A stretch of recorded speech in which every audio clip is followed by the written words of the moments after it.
Hi everyone. Okay, so today is a super fun exercise. Today we are going to be talking about the boomerang. And I think that, I don't know, what do I first want to say about this exercise? I think it's super fun. And I think that we shouldn't take it too seriously. And while the choreography at first can be very overwhelming, and you at first might be like, why are we doing this? Like, I remember learning this in my first teacher training. I don't know. I don't even know if I could formulate an opinion about it. And it was only, oh, Jody, hi. I love that you think Boomerang is your favorite. It's just fun. But, anyways, I just think that uh, it's an accumulation of skills, and I think that's what's really fun. And I think that if you struggle with boomerang or if you think it's hard, I think a good way to think about boomerang is instead of thinking about it being an exercise, think about it being like a sequence of exercises. So I think about boomerang is my hundreds, it's my teaser, it's my rowing for those that have been on the reformer. You've got your rowing series arms, and people that take my reformer on the mat class, usually we do some kind of seated exercise, rolling back halfway with our weights. So I try to kind of mimic that. And then we've got the arms, the stretch from our double leg kick, reaching the arms back. So it's this really nice challenge at the end of your workout where you are flowing through these different exercises, one to the next to the next.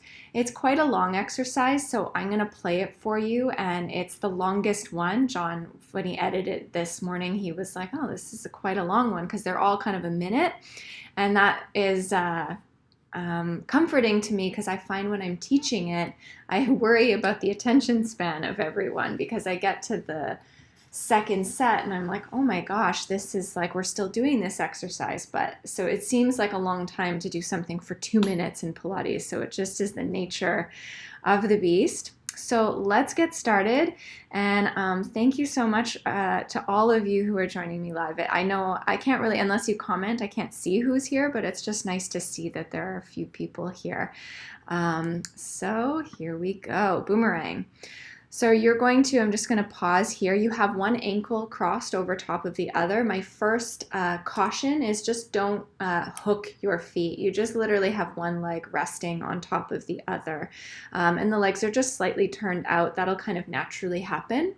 Your hands, this is going to be my first tip.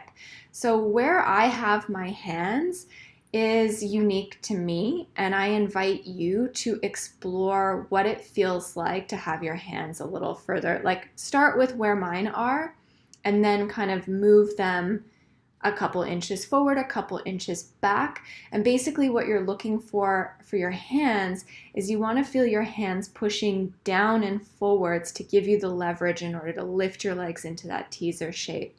So you're going to start by bending your upper spine forward. This is a variation. You can also start in a straight spine. So for those that are going to do the March Matness workout on my on-demand platform, we start with the spine completely upright. Those are just two different ways to go about it. Okay. So you're going to push down, you're going to lift your legs, then you're going to go into your rollover. You're going to hold your rollover and switch the ankle that's on top, super fancy. You're going to start to roll down. You pass through your hundreds, flexing your spine. You roll up to your teaser, bend your elbows, grab one hand with the other, bend your forehead to your knees, and try to lower down with control. I'm working on that. You circle your arms around for your toes, and then you roll up and we start the process again. So you curl down, you push down and forward with your hands.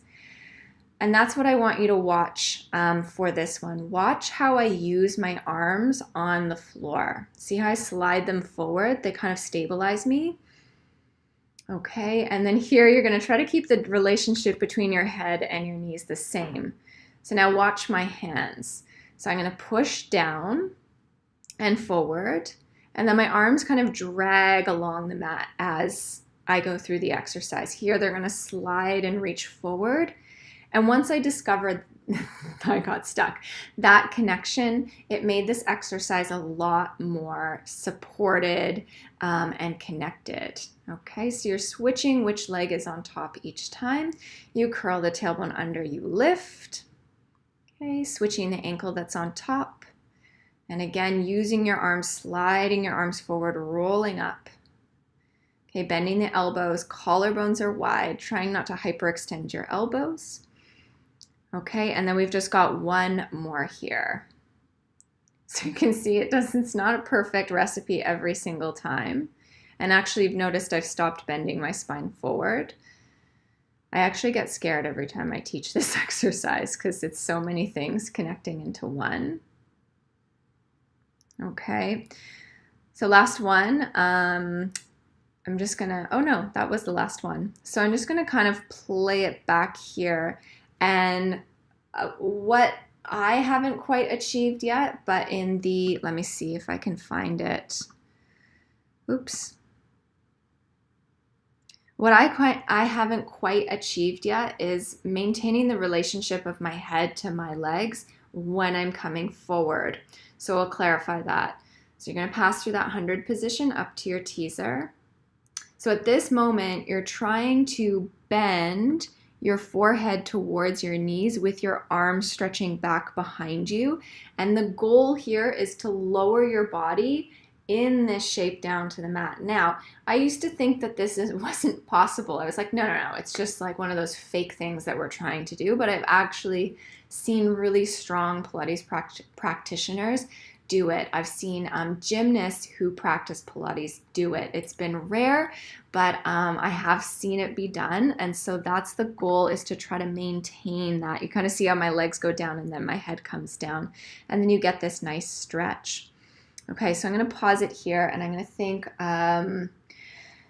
So again, I think if we think of this, so my first tip, and I've already said this, is to think about it as like a sequence of events, more like a dance. You know, we're coming to the end of the workout. I was thinking about it a bit this morning, and I was thinking about how this is kind of like, I don't know, I'm a big fan of Kevin Morby, and he has this song, City Music, and he's playing the guitar, and it's all nice, and he's singing, and it's just like this chill track.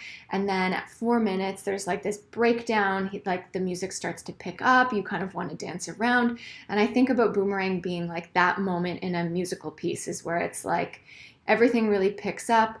The music starts to get more intricate and complicated. You know, think of the guitar solo or whatever, or I think like, you know, classical music has it too. I think it's called a crescendo. I might be wrong. But I think of the Boomerang as like that. You know, there's that high peak. And then after this, we're going to go into our seal and our crab, and we're going to fizzle back down before we end our workout. So it's that high moment. It's that we're at the top of the mountaintop and we're going to climb back down. So think about it as a sequence of exercises that you've already done. So if you can do your teaser, if you can do your roll up, if you can do your roll up, if you can do your rollover, if you can do your rowing on the reformer, if you can do your double leg kick, because you've got those arms that you practice in your double leg kick, you can do this exercise. You are just stringing these moves together like it's a dance. And that's what's so fun about it. And then I already said this tip, really feel the floor. I'm going to kind of play myself through so you have that to watch. Really feel the floor when you're doing this exercise. Let your hands support you. Let them guide you. I think that's really important.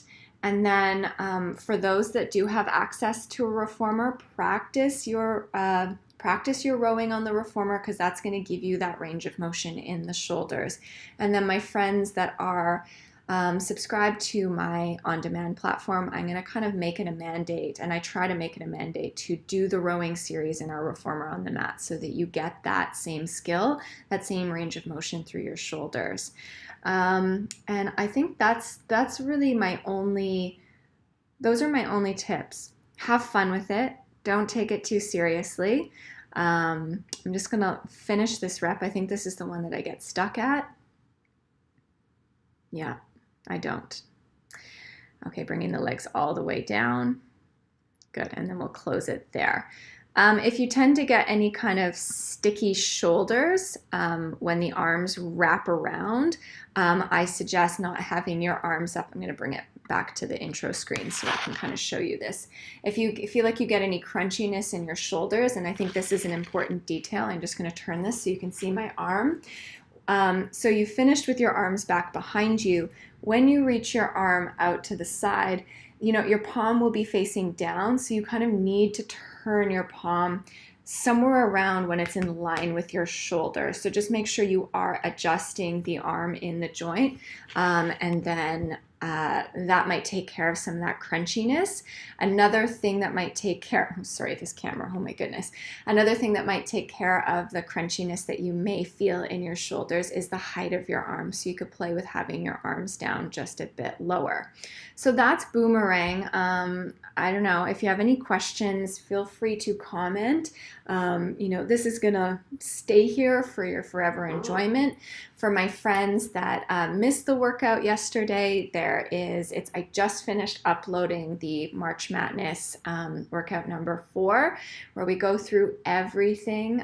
It's super fun. We do a little bit of a warm-up before we get into the 100. So if you haven't already subscribed, you can start your 14 free day trial right away, and you can take advantage of all 4 March Madness workouts and really build yourself, and then kind of refer back to these workouts. Like, go back to these exercises time and time again, and it really shows me where I'm at with my practice, how much stronger I've gotten, what I've learned. So I think it's super inspiring and super fun to keep accumulating these skills.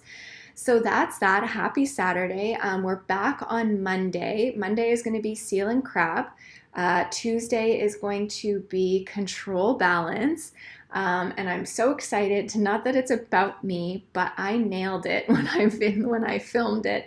And I was so proud of myself. And I think I even do a little jig after the push-up, because I was like, I can't believe I nailed control balance, because it was a really struggle for me for a long time. And then on Wednesday we have our push-up, and that's it. Then March is over. It went by really quick. So I hope that you've enjoyed these. Don't forget to like and share if you think that you know someone that can benefit from this. That all helps, and I hope you all have an amazing weekend. Bye everyone. See you on Monday at 2:15 Eastern.